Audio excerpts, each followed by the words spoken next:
और अब आप देखने वाले हैं प्राइम एट 4, हर प्राइम टाइम न्यूज एलिमेंट की ऑप्टिमम डोज। इससे पहले कि आपको वो डिटेलिंग में आगे पता चले, हम पहले आपको दिखा देने वाले हैं क्या कुछ आज प्राइम टाइम में है। प्राइम एट 4 में आज आपको दिखाएंगे 2024 की लड़ाई मंगलसूत्र पर कैसे आई और मोदी विरोधी ब्रिगेड क्यों घबराई। यह खबर पूरे डिटेल के साथ आपके सामने रखेंगे। इसके साथ साथ दिल्ली कांग्रेस ऑफिस में कन्हैया और उदित राज को लेकर क्यों हुआ बवाल, आला कमान पर किसने उठाए सवाल, यह भी आज आपके सामने होगा। योगी के बयान पर मचा सियासी बवंडर, अयोध्या काशी के बाद अब क्या है ब्रजभूमि का नंबर, यह भी आपके सामने होगा।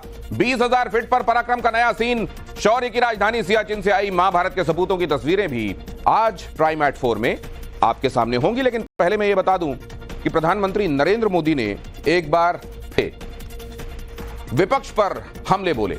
अलीगढ़ की रैली थी इस बार, वहां कांग्रेस को लेकर प्रचंड हमला देखने को मिला। अलीगढ़ में विपक्ष पर जमकर बरसे पीएम और इंडी गठबंधन की नजर आपकी संपत्ति पर है, यह कहा। कांग्रेस आई तो संपत्ति का सर्वे होगा, नरेंद्र मोदी ने कहा। कांग्रेस आपकी संपत्ति पर कब्जा करना चाहती है, कहा नरेंद्र मोदी। मैं देशवासियों को आगाह करना चाहता हूं, कांग्रेस और इंडी गठबंधन की नजर अब आपकी कमाई पर है, आपकी संपत्ति पर है। कांग्रेस के शहजादे का कहना है कि उनकी सरकार आई तो कौन कितना कमाता है, किसके पास कितनी प्रॉपर्टी है, किसके पास कितना धन है, किसके पास कितने मकान है, उसकी जांच कराएंगे। मंगलसूत्र, उस पर उन लोगों की नजर है।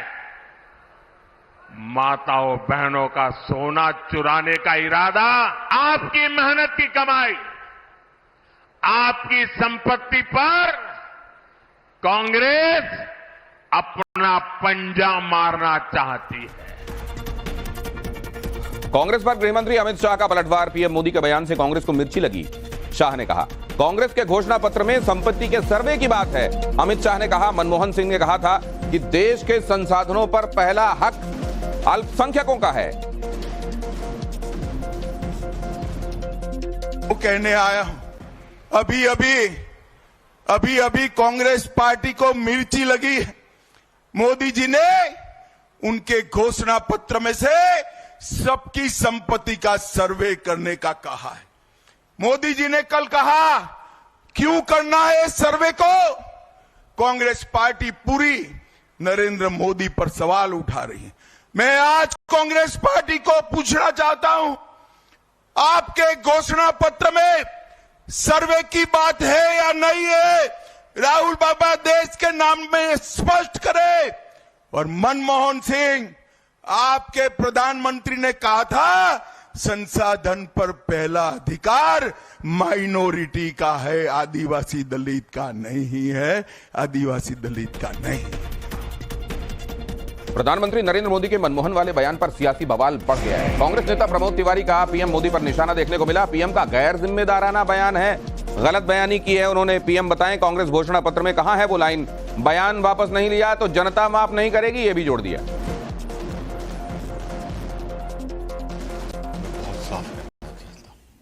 प्रधानमंत्री जी, आपने प्रधानमंत्री पद की गरिमा को गिराया है। आपसे मैं ये जरूर चाहूंगा कि मेहरबानी करके आप हमारे घोषणा पत्र में, मैनिफेस्टो में वो पेज बताएं, वो लाइन बताएं जहां ये लिखा है कि हम मंगलसूत्र और सारी संपत्तियां इकट्ठा करके मुसलमानों में बांट देंगे। आपने मेहनत करके कमाई हुई संपत्ति को सरकार को ऐंठने का अधिकार है क्या? क्या उस संपत्ति को मेरी माताओं बहनों की जिंदगी में सोना, वो सिर्फ शो करने के लिए नहीं होता है, उसके स्वाभिमान से जुड़ा हुआ है। उसका मंगलसूत्र वो एक सोने का कीमत का मुद्दा नहीं है। कांग्रेस के मैनिफेस्टो में कहीं भी मैं ये चुनौती करता हूं प्रधानमंत्री को, कहीं मुसलमान या हिंदू कोई इस तरह का शब्द हो तो हमें बताएं और ये चुनौती स्वीकार करें, नहीं तो झूठ बोलना बंद करें। कांग्रेस के मैनिफेस्टो में न्याय की बात की है।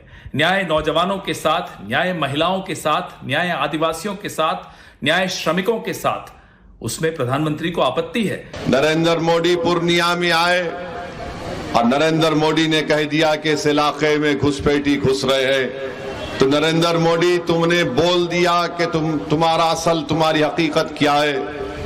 तुमने बता दिया सीमांचल की जनता को कि तुम यहां पर CAA, NPR, NRC के नाम पर सीमांचल की जनता को भारत की शहरियत से महरूम करना चाहते हो। कहां गया आपका सबका साथ, कहां गया आपका सबका विकास, और कहां गया आपका सबका विश्वास।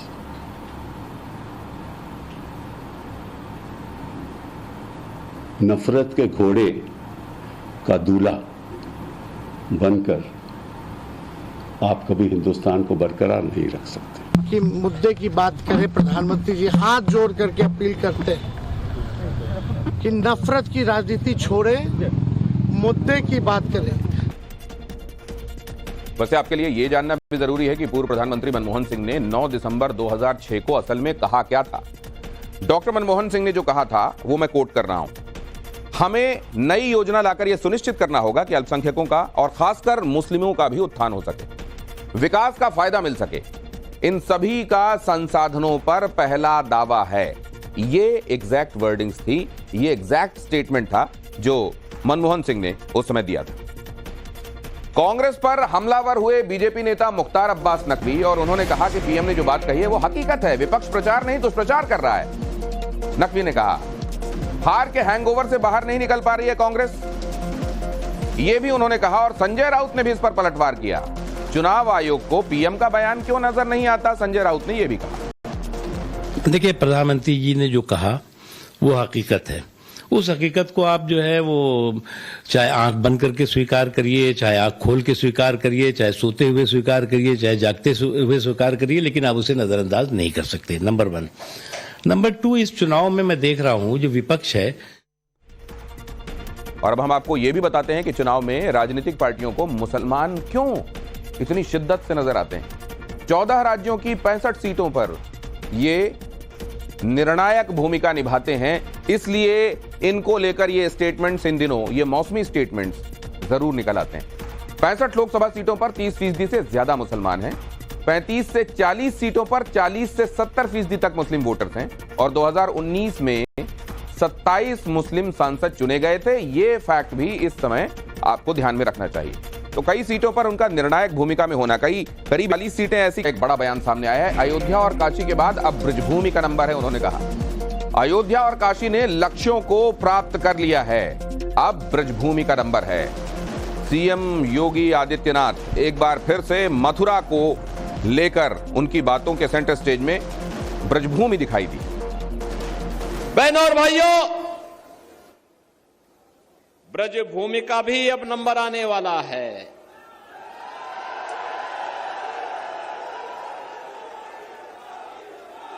अयोध्या और काशी ने अपने लक्ष्यों को प्राप्त कर लिया है, अब तो बारी आप ही की है।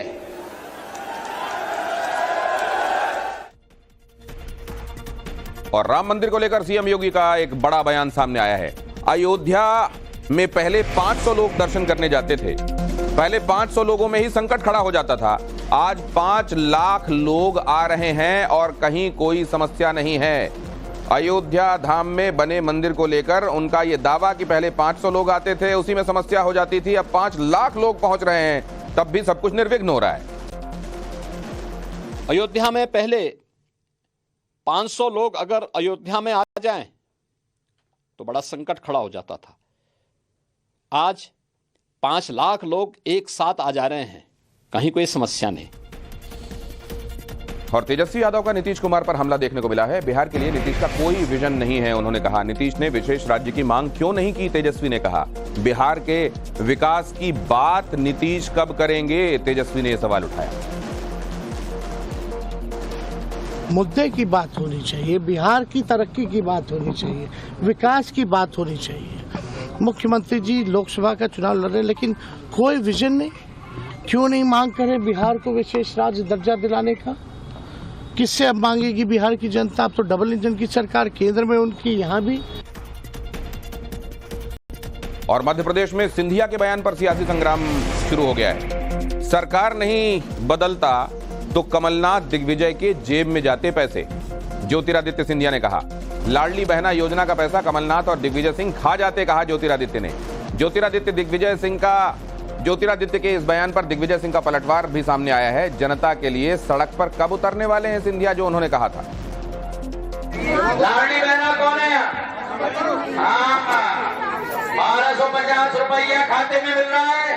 अगर मैं सरकार नहीं बदलता तो कमलनाथ और दिग्विजय सिंह के पॉकेट में वो पैसा होगा। उनको बताना पड़ेगा कि क्यों कुपोषित है शिवपुर गुना, वहाँ के बच्चे मातृ मृत्यु दर सबसे ज्यादा क्यों है, वहाँ चीतों के लिए व्यवस्था हो गई पर इंसानों के लिए क्यों नहीं पानी पीने का?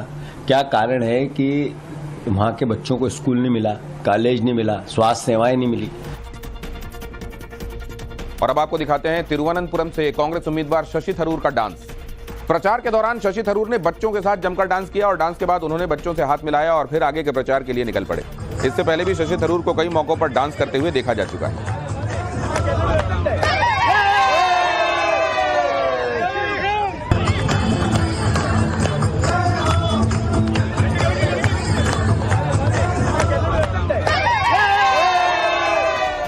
असल में तिरुवनंतपुरम में इस बार दो दिग्गजों के बीच की लड़ाई है।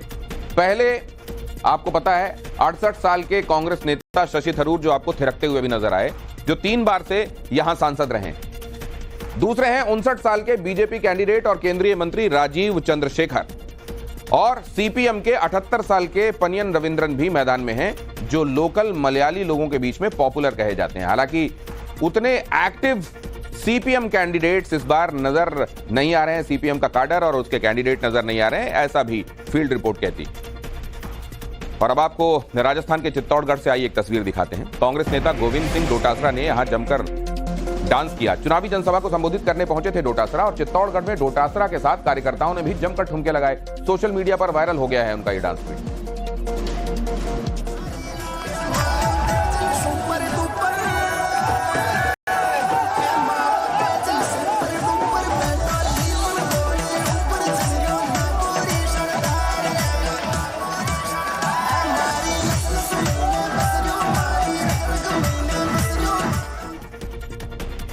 और दिल्ली कांग्रेस ऑफिस में नेताओं की नारेबाजी देखने को मिली है। दिल्ली कांग्रेस ऑफिस में टिकट बंटवारे पर बवाल हुआ और कन्हैया और उदित राज के खिलाफ लोगों का गुस्सा दिखाई दिया। बाहरी उम्मीदवार को टिकट देने पर भड़के कार्यकर्ता। यहां पर देखिए जरा कार्यकर्ताओं की नाराजगी, और कन्हैया लाल और उदित राज के खिलाफ नारेबाजी भी सुनिए जरा यहां की आवाजें।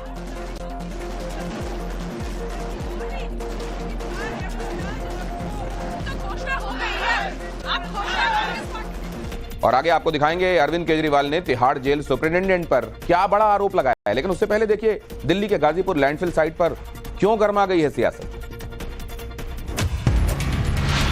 चुनावी प्रचार के बीच केंद्रीय मंत्री अनुराग ठाकुर ने गाय को चारा खिलाया। अनुराग ठाकुर पंजाब के डेहरा जा रहे थे। इस दौरान उन्होंने जलंधर में काफिला रोककर गाड़ी से नीचे उतरकर एक गाय को चारा खिलाया। केंद्रीय मंत्री ने दावा किया कि बीजेपी 400 से ज्यादा सीटें जीतेगी और तीसरी बार बीजेपी की सरकार बनेगी। गुजरात में राजपूतों का आक्रोश शांत नहीं हो रहा है। वडोदरा में सीएम भूपेंद्र पटेल की सभा के बाद क्षत्रिय समाज के लोगों ने जमकर हंगामा किया और पुरुषोत्तम रूपाला के खिलाफ जमकर नारेबाजी की। इतना ही नहीं, गुस्साए लोगों ने सीएम के काफिले का भी विरोध किया, जिसके बाद पुलिस ने हंगामा कर रहे 5 युवकों को गिरफ्तार कर लिया। केंद्रीय मंत्री ज्योतिरादित्य सिंधिया के बयान पर दिग्विजय सिंह ने पलटवार किया। निशाना साधते हुए दिग्विजय सिंह ने कहा कि सिंधिया जी ने सरकार क्यों गिराई, ये सवाल अलग है। वो कहते थे कि सड़क पर उतर जाएंगे, लेकिन उनके पास तो हवाई जहाज पहुंच गया। सरकार गिरा दी, क्यों गिरा दी, ये विषय दूसरा है। उत्तर प्रदेश के मुख्यमंत्री योगी आदित्यनाथ ने मोदी सरकार की उपलब्धियां गिनाई। योगी ने कहा कि पीएम मोदी के नेतृत्व में देश तेजी से विकास कर रहा है और तीसरी बार बीजेपी की पूर्ण बहुमत की सरकार बनेगी। जो देश के अंदर स्वर गूंज रहा है कि फिर एक बार मोदी सरकार दिल्ली के गाजीपुर लैंडफिल साइट पर आग लगने के बाद सियासत गर्मा गई है। दिल्ली बीजेपी अध्यक्ष वीरेंद्र सचदेवा ने गाजीपुर लैंडफिल साइट का दौरा किया और इसके लिए केजरीवाल सरकार को जिम्मेदार बताया। सिर्फ भ्रष्टाचार, यहाँ पर भ्रष्टाचार का खेल खेला जा रहा है। ये आग लगती नहीं है, इसके पीछे के कारणों की जांच होनी चाहिए। तिहाड़ जेल के अधीक्षक को अरविंद केजरीवाल की चिट्ठी गई। जेल प्रशासन के दोनों बयान झूठे हैं, केजरीवाल ने कहा। मैं रोज इंसुलिन मांग रहा हूं। तिहाड़ का प्रशासन राजनीतिक दबाव में झूठ बोल रहा है, केजरीवाल ने कहा।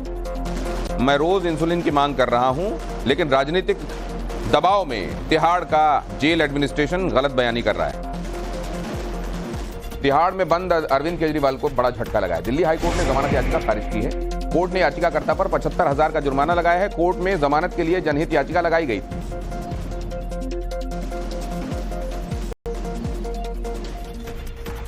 और नेहा मर्डर पर कर्नाटक की सियासत में उबाल देखने को मिल रहा है। पूरे राज्य में भारतीय जनता पार्टी का जोरदार प्रदर्शन जारी है। हुबली और कलबुर्गी में सड़कों पर उतर आई है बीजेपी।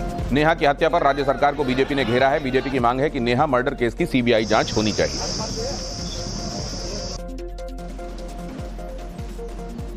यदि कर्नाटका में कानून व्यवस्था ऐसी बन चुकी है कि कांग्रेस के ही नेता की बेटी सुरक्षित नहीं है, तो और किसी की बेटी सुरक्षित हो सकती है क्या? अगर आज ये कहा जाए जंगल राज कैसा होता है, हमारी बहन को चाकू घोंप दिया जाए, बिल्कुल ऐसा होता है। तो अपना कैसा मिजाज दिखा रही है, इस रिपोर्ट में देखिए। पहाड़ियों पर जिंदगी कितनी दुश्वार और खतरे से भरी होती है, इन तस्वीरों को देखकर अंदाजा लगाया जा सकता है। कब और कहां पहाड़ को गुस्सा आ जाए, यह किसी को नहीं पता। लैंडस्लाइड की खौफनाक घटना जम्मू कश्मीर के गंगरू की है, जहां अचानक पहाड़ दरकने लगा। पहाड़ से बड़े बड़े बोल्डर टूटकर नीचे आने लगे। गनीमत रही कि लैंडस्लाइड की चपेट में कोई गाड़ी नहीं आई, नहीं तो एक बड़ा हादसा हो सकता था। लैंडस्लाइड का सिलसिला अभी थमा नहीं है। लगातार अभी भी पहाड़ दरक रहे हैं, जिसकी वजह से जम्मू कश्मीर नेशनल हाईवे पर वाहनों की आवाजाही रोक दी गई है। उधर हिमाचल प्रदेश के चंबा में भी लैंडस्लाइड हुई। खड़ामुख होली सड़क पर लगातार पिछले 5 दिनों से भूस्खलन जारी है, जिसके बाद प्रशासन ने खतरे को देखते हुए खड़ामुख होली सड़क मार्ग को बंद कर दिया है। हालांकि जान माल के नुकसान की कोई खबर अभी नहीं है। एक तरफ जम्मू कश्मीर में पहाड़ दरक रहे हैं, तो वहीं अमरनाथ यात्रा को लेकर तैयारियां तेज हो गई हैं। अमरनाथ यात्रा को लेकर बीआरओ के जवान ट्रैक से बर्फ हटाने की तैयारियों में इन तस्वीरों में आपको नजर आएंगे। बीआरओ के जवान यहां ट्रैक से बर्फ क्लियर कर रहे हैं। बालटाल से पवित्र गुफर तक रास्ते का चौड़ीकरण किया जा रहा है। खराब मौसम की वजह से हालांकि स्नो क्लियरिंग में दिक्कत आ रही है। 29 जून को अमरनाथ जी की यात्रा शुरू हो जाएगी।